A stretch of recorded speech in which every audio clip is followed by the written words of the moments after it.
Құрметті көрермен, дәл қазір студиямызға сыр сахнасында өзіндік орнын қалыптастырған қоңыр даусымен тыңдарман жүрегінен орын алған әнші, мәдениет саласының үздігі Руслан Садықов келіп отыр. Қадірменді көрермен, Руслан Садықов биыл қабырғасы қаланғанына 35 жыл толып отырған Қызылорда телеарнасының төл шәкірті. Ол осы телеарнаның музыкалық байқаулары арқылы көпшілікке танылып, еліміздің намысын халықаралық байқауларда асқақтатты. Руслан Бекарсұлы, студиямызға қош келдіңіз. Енді жалпы осы өнер кеңістігіне қанат қаққаныңызға енді биыл 25 жыл толып отыр екен. Құттықтаймыз өзіңізді. Жалпы енді сіз ең алғаш осы телеарнаның балалар байқауында бағыңызды сынадыңыз, солай ғой? Жалпы осы телеарна сіздің өміріңізде қандай орын алады? Қайырлы күн, құрметті көрермендер. Сіздерді телевидениеміздің 35 жылдық мерейтойымен шын жүректен құттықтаймын. Творчестволық табыстар тілеймін. Әрине, менің шығармашылығым Қызылорда телеарнасымен тікелей байланысты. Осы телевидениені ұйымдастырған әнші балапан, таңшолпан байқаулары арқылы елге танылып, өстіп есейдік. Керемет. Жақында жеке шығармашылық кешіңіз өтеді. Бұл концертпен тыңдарманға қандай жаңа леп, қандай ой жеткізбек ойыңызда бар? Жалпы құпия болмаса кештің атауы қандай болмақ? Биыл сахнада жүргеніме, ән шырқап жүргеніме 25 жыл толыпты. Зымырап атқан уақыт. Құдай қаласа көрермендеріме үлкен жаңа әндерім, жаңа бейне баяндар ұсынамын. Және де халыққа жаңа авторларды, композиторлар таныстырамын жаңа әндеріммен. Кештің атауы қалай аталады? Кештің атауын әлі жасаған жоқпыз. Енді жалпы кез келген әртістің деп айтайықшы, өнерпаздың бала кезден арманы болып қалыптасады ғой. Осындай сахнаға аяқ бассам, немесе бір танымал болсам, биші болсам, әнші болсам деген секілді. Енді сізде де сондай секілді, жалпы өнерге қанат қағуыңызға кімдер ықпал етті? Өнерге қанат қағуға сол өзімнің ата-анам үйдегі. Мамам сол аудандық іріктеу турына әнші балапанға алып барды. Содан басталды ғой. Сахнаға бейімделу. Өзім арманым болды, сол кішкентайымнан ән айтсам, үлкен жұлдыз болсам, үлкен әнші болсам екен деген. Енді сол кездерден әншілікке енді қызығуға да бір нәрсе керек қой, бір түрткі керек. Кімді үлгі тұттыңыз деген секілді? Кімге қарап осындай әнші болғым келеді дедіңіз? Ермек Серкебаев атамызға, сосын ауылға қазақ концерттен бұрындары гастрольмен әртістер келетін. Солардың концерттерінен қалмайым. Соларға қарап үйрендік қой. Енді өзіңіз қалаған оқу орнына музыкалық білім алуыңыз енді кәсіби қалыптасуыңыздың маңызды кезеңдерінің бірі шығар. Енді сол орта, сол ұстаздар мектебі сіздің шығармашылық бағыт-бағдарыңызға, вокалдық мүмкіндіктеріңізге қандай жаңаша тыныс берді? Мектеп қабырғасында оқып жүріп, көптеген халықаралық байқауларға қатыса жүріп, Қазақстан еңбек сіңген әртісі Қаракөз апайымның көзіне түсіп, музыка училищесіне шақырту алдым. Содан Қаракөз апайдың қанатын астында 4 жыл классикалық вокалда оқып, Астана қаласындағы қазіргі Шабыт университеті біздің кезімізде музыка академиясы болды. Сонда искусство эстрады джазы деген факультет болды. Сонда мен 4 жыл оқыдым. Білім алдыңыз, Жалпы енді сол кездегі ұстаздарыңыз туралы айтайықшы? Бұл кездегі ұстаздарым мен Қаракөз апайым енді өкінішке орай ол кісінде жоғалтып алдық. Әрине өкінішті. Сол Қаракөз апайымның берген білімінің арқасында осындай қазіргі кезінде жетіп отырмын. Қазіргі осындай жағдайға жетіп отырмын, профессионал ретінде, өзінің маманы ретінде. Енді одан бөлек осы сіздің шығармашылық жолыңыздың қалыптасуына жоғарыда айтып кеткенде осы телеарнаның жалпы Таңшолпан, Жас қанат, Айналайын және Славянский базар секілді осы ірі халықаралық және республикалық конкурстардың бір өте үлкен ықпалы болды. Жалпы енді мұндай байқауларға қатысу ол әр өнерпазды өмірлік тәжірибеге, өнердегі тәжірибесіне әрі қарай шыңдайды деп айтсақ болады. Енді осы дәл осындай өнер додалары сіздің жалпы ішкі рухыңызға, талабыңызға, талғамыңызға қалай әсер етті? Енді Славянский базар деген ол өте үлкен сайыс қой былай қарап. Халықаралық деңгейдегі ең алғашқы қарлығашы деп өздері ат қойып қойған. Маған Қазақстанға ең алғашқы барған шығыс елдерінен қатысушы болып. Әрине ол ондай байқаулар өзіңнің деңгейіңді білдіреді. Конкурсанттарға қарап жаңағы өсесің, техника іздейсің, сосын репертуарыңа қарайсың, Тәжірибе алмасасың. Тәжірибе жинайсың, тәжірибе алмасасың. Ол үлкен мүмкіндік. Әртіс ретінде қалыптасуға, әнші ретінде қалыптасуға. Енді сол кезге бір саяхаттайықшы деп айтайықшы, енді сол славянский базарға қатысқан кезіңізді бір есіңізге түсірсеңіз, қандай туынды орындадыңыз? Сіз ең шебер, сол барған еліңіздегі тілде шебер орындаушы номинациясын иемдендіңіз, қателеспесем? Беларусь тіліндегі Игорь Лучиновтың «Зачарованная» деген әнді орындадық. Михаил Финбергтің оркестрімен. Сонда за лучшее исполнение белорусской песни деп номинациямен сондай номинацияда берді. Енді үлкен жетістіктерге жеттім сол байқау арқылы. Енді осы халықаралық республикалық сахналарда өнер көрсету, бұл өнер адамының шыңдайтын үлкен тәжірибе деп жаңа өзіміз айтып өттік. Сол үлкен сахналардың темпераменті көрерменнің талғамына, көрерменнің биік талабы, енді сол сәттерде сізге қандай әсер қалдырды? Енді сол кезгі уақытпен қазіргі жеткен жетістіктеріңіз, сол жүріп өткен жолыңыздың нәтижесі деп айта аламыз ба? Әрине, сол байқаулардың арқасында халыққа танылдық, атымыз шыға бастады. Сондықтан қазіргі уақытпен салыстырғанда әрине қазір мүмкіндіктер көп қой. Қазір жаңа интернет арқылы өзіңді танытуға болады, әлеуметтік желі арқылы. Енді қазіргі мүмкіндік көп. Танымал болып кетуге мүмкіндік көп. Танымал болып кетуге де, жаңа өсуге де. Жалпы енді сіздің репертуарыңызға көз жүгіртсек, халық әндері мен эстрада қатар жүреді. Бұл бағыттарды қалай таңдадыңыз енді? Сол шығармалардың ішінде енді өзіңізге бір рухани жақын әніңіз қайсысы? Халық әндері мен репертуарымдан қалмайды, себебі ол біздің ұлтымыздың құндылығы. Сондықтан репертуарымнан халық әндерін тастамаймын. Ал енді эстрадалық жанрдағы кәдімгі жас композиторлардың да әндерімен қосып шырқап жүреміз. Руслан мырза, сөзіңізді бөлейін, кешіріңіз. Біздің студиямызда хабарласқан көрерменіміз бар екен. Қайырлы күн, сәлеметсіз бе? Сіз байланыстасыз.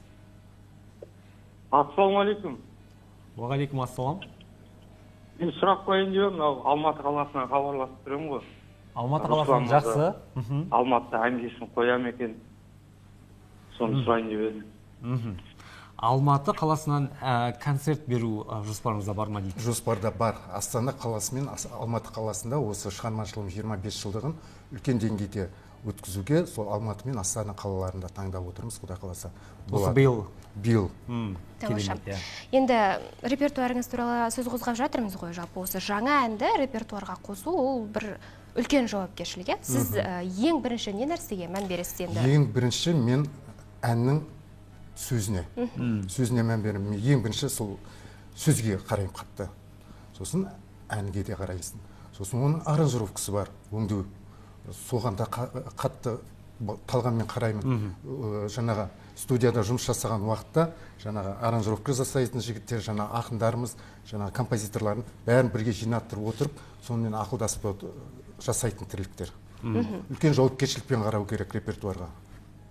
Шығармашылықта әр өнерпазды шабыттандыратын белгілі бағыт тақырыптар болады. Сіздің толғандыратын әндеріңізге арқау болатын негізгі тақырып қандай? Көбіне өзіңіз қай бағытта шыққан? Негізі мен өзім лирикалық баритонмын, даусым.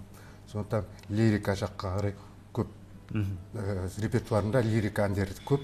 Енді сұранысқа байланысты тез әндерді қостым репертуарыма. Онда айтуға тура келеді, өйткені концертте билегісі келеді халық. Сондықтан жылдам әндерді қосамыз. Жалпы енді репертуарыңызда қанша ән бар қазіргі таңда? Репертуарымда кеше 25 жылдығымызды жасаймыз деп дайындық жасап жатқан уақытта сол репертуарымды бірінші қарадым, есептесем 70-тен аса ән. Тамаша. Жиналып қалған, оның 120 ән бар екен, оның 120-ның 70-і сол айтылып жүргендер екен, қалғандар сол репертуарда қалып қойыпты.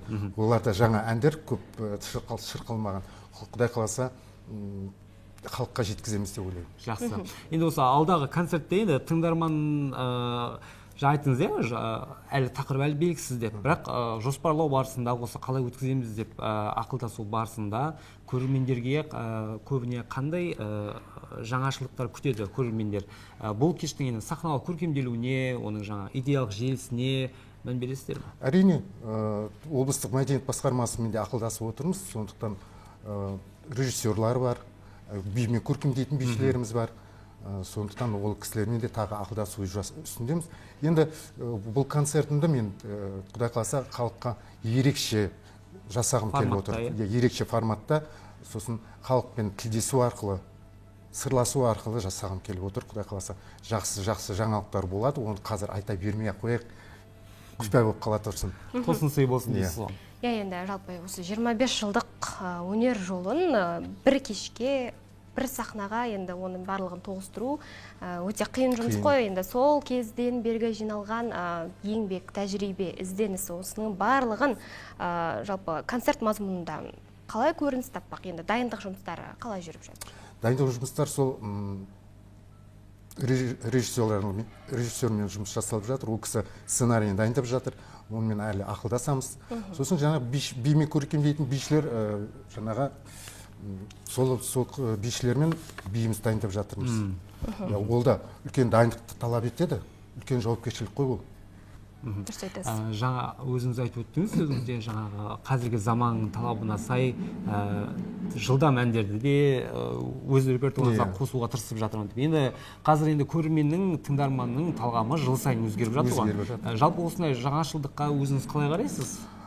Әрине, ол сен сол заманның талабына сай соған бейімделуің керек, қалып қоймауың керек модадан, трендтерден де.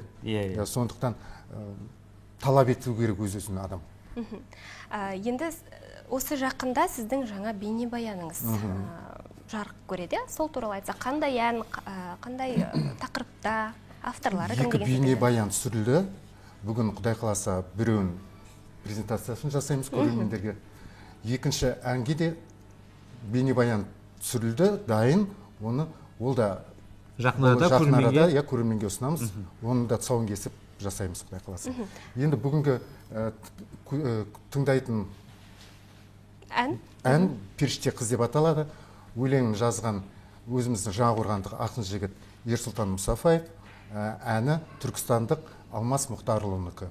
Екеуінің де әдемі дүниясы үйлесім тауып, бейнебаян түсіріліп, құдай қаласа қазір көрермендерге ұсынамыз. Олай болса, бейнебаянға кезек берейік. Руслан мырза студия төрінен табылып, мазмұнды ақпараттарыңызбен, жаңалықтарыңызбен бөлісіңізге көптен көп алғысымызды білдіріп, шығармашылық табыс тілейміз. Әрқашанда осы тыңдармандарыңыздың ыстық ықыласына жүре беріңіз деген тілек білдіргіміз келеді. Мерекеңіз құтты болсын.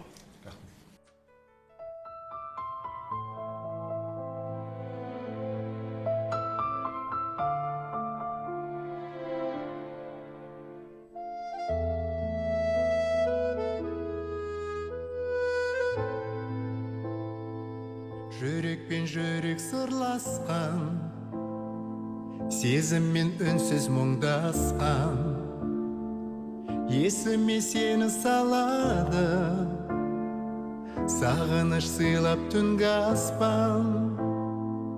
Қия алмай қанша шақтарды, көзімде бейнең сақталды, өзіңе айтар сырларым. Жүрегім түнге ақтарды,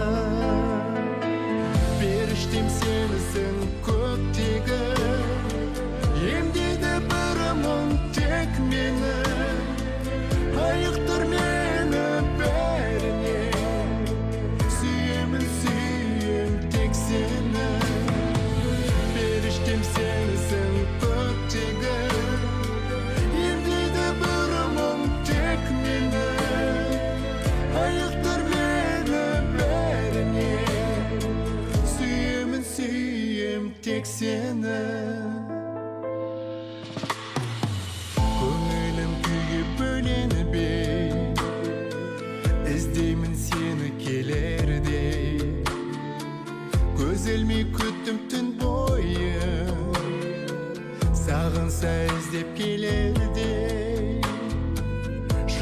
болар кейде көңілсіз, түнгі аспан тыныш өзіңсіз, жарығай сүйіп тұрса да, жүрегім менің сезімсіз.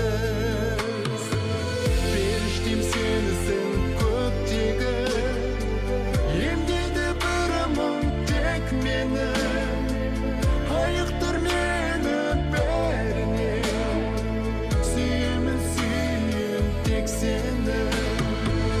Періштем сенісің көктегі, емдейді бір мұң тек мені, айықтыр мені бәрінен, сүйемін сүйем тек сені.